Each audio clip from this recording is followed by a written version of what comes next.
For me, the only concern with Cam Newton at age 31, the same age as Russell Wilson, by the way, is that he had the Lisfranc surgery.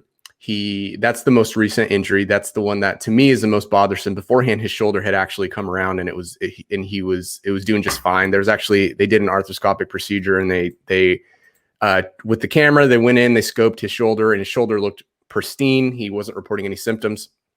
So there's that. That's good on the shoulder, but the foot, he did have that arthroscopic surgery. There is a study that shows by Dr. Singh and colleagues that there's about a 21% dip in production among skilled players when they have this Lisfranc surgery in the first year after.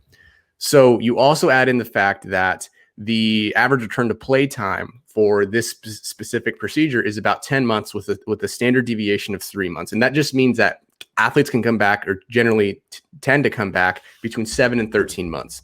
So we're sitting here at about the 9-month mark for Cam Newton. So if there's ever a concern about him, it's whether he'll be ready by week 1 or 2. That's the only real legitimate concern. But considering that the demands of the quarterback position are a lot different than the demands of a receiver or a running back, he doesn't have to take off and run. He doesn't have to plant, cut, and be as dynamic as running backs and receivers.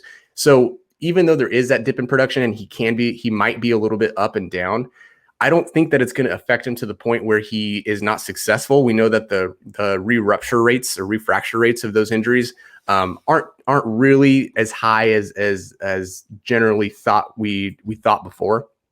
With all those things into consideration, you sprinkle in he's a former MVP. You sprinkle in that for the first time in his career, he has a coach who is better at what he does than what Cam Newton is at playing quarterback, if that makes sense. So with that, all of those considerations taken into mind, I have no problem taking Cam Newton because the upside there is just astronomical.